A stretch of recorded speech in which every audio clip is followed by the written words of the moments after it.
변방 목사의 아침 묵상 2022년 5월 31일 5월의 마지막 날입니다. 화요일 아침 요한복음 7장 10절로 24절 말씀을 통해서 나를 잘 보이게 하려는 욕망, 이런 제목으로 말씀 묵상의 은혜를 나누겠습니다. 스코네 개발을 위한 40일 작전 기도회 이제 37일째입니다. 하루 3번 기도하게 하심에 감사합니다. 오늘은 밤새 이 찬양이 흘러나왔습니다. 나의 가는 길 주님 인도하시네. 그는 보이지 않아도 날 위해 일하시네. 주 나의 인도자 항상 함께 하시니. 광야의 길을 만드시고 인도에 사막의 강 만드시는 것 보라. 내 삶 속에 새 일을 행하리. 이런 찬양의 가사가 많은 울림을 줍니다. 주님 인도하심에 감사하고 이제 40일 작전 기도회가 3일밖에 남지 않았습니다. 주님 당신의 사랑과 은혜로 인도하신 그 놀라운 은혜를 찬양하고 영광을 올려드립니다. 고백하게 됩니다. 함께 기도해 주시는 분들이 많아서 제가 지치지 않고 달릴 수 있습니다. 후원자로 오랫도록 함께 해주시는 분들이 계셔서 그 힘이 내겐 날마다 새 힘으로 다가와 지난 12년을 늙지 않고 지치지 않고 변질되지 않고 날마다 새롭게 일할 수 있는 이유가 되었음을 자백합니다. 나의 나된 것은 바로 이런 소중한 분들을 붙여주신 하나님의 은혜임을 고백합니다. 어제 오늘 목회사관학교 학생들은 성경적 가치관으로 완전히 바뀐 천국 환송 지도사 훈련을 받고 있습니다. 인생의 마지막을 배옷을 입히고 마치 죄인처럼 꽁꽁 묶어버리는 장례를 당연하게 생각했습니다.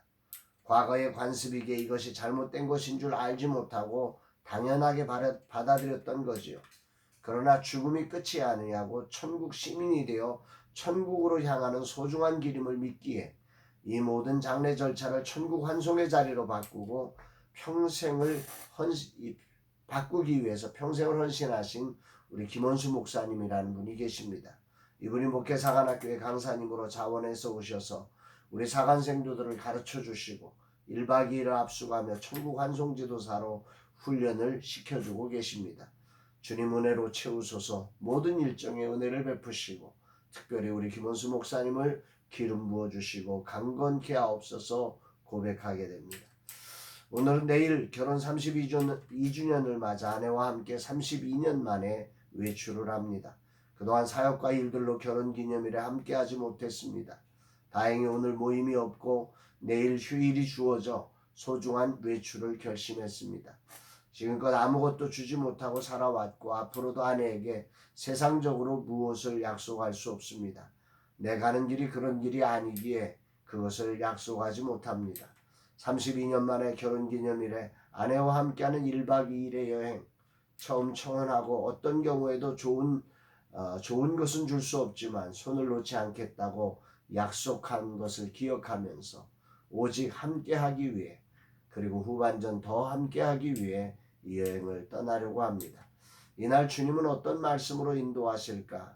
본문에는 은밀히 초막절에 예루살렘에 올라가신 예수님께서 명절 중간에 성전에 올라가 가르치는 장면이 나옵니다. 14, 15절입니다. 이미 명절의 중간이 되어 예수께서 성전에 올라가사 가르치시니 유대인들이 놀랍게 여겨 이르되 이 사람은 배우지 아니할 것을 어떻게 그를 아느냐 하니. 명절은 보통 일주일인데 중간이란 사람들이 가장 많이 모일 때를 중간으로 볼 수 있을 겁니다. 이때 예수님은 성전에 나타나셔서 가르치십니다. 그러자 유대인들이 놀랍게 여겼다고 합니다. 놀람의 이유를 성경은 이렇게 설명합니다. 배우지 아니하였거늘. 그들이 아는 유대인 정통교육을 예수님은 받지 않았는데 그걸 너무 잘 아는데 예수님의 가르침은 보통의 가르침보다 힘이 있고 많은 것을 알고 계셨음을 이들이 깨달은 것입니다. 이때 예수님은 놀라운 대답을 하십니다. 큰 울림을 가지고 오늘 내게 주시는 말씀으로 들려집니다. 18절 스스로 말하는 자는 자기 영광만 구하되 보내신 이의 영광을 구하는 자는 참되나 그 속에 불의가 없느니라. 메시지 성경은 이 부분을 조금 쉽게 번역을 하고 있습니다. 말을 지어내는 사람은 자기를 좋게 보이려고 하지만 자기를 보내신 분께 영광을 돌리려는 사람은 사실을 있는 그대로 전할 뿐 진실을 조작하지 않는다.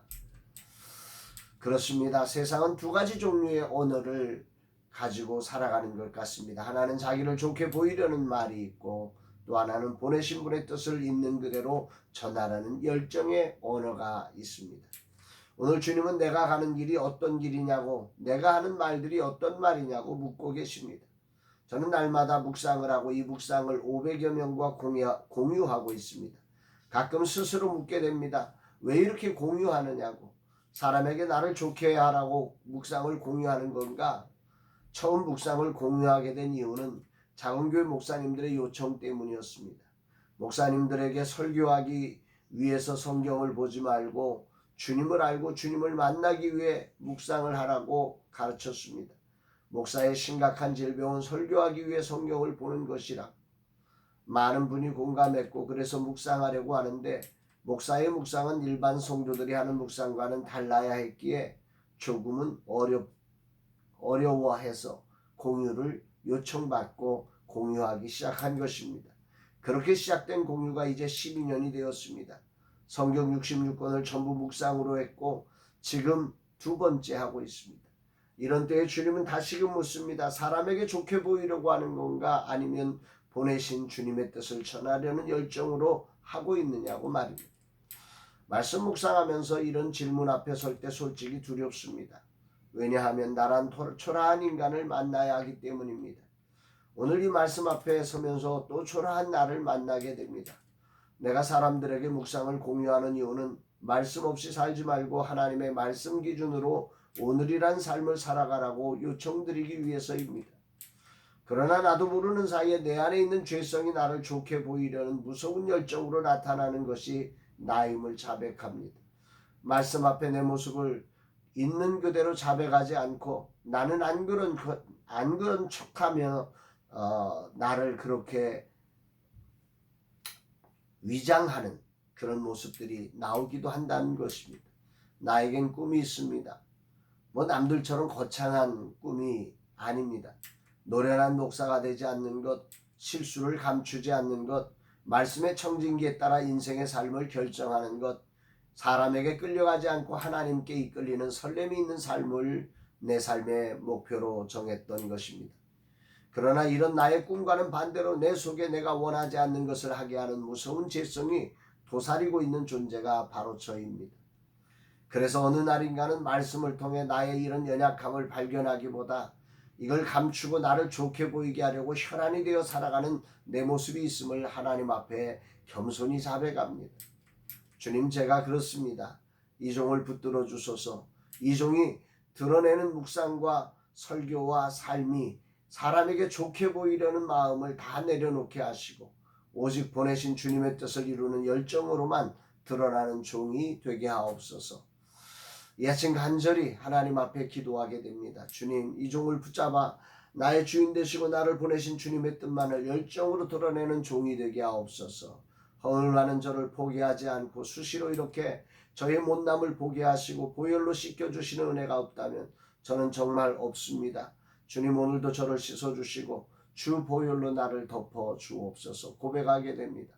사랑하는 여러분, 오늘 여러분들은 어떤 언어를 말하고 계십니까?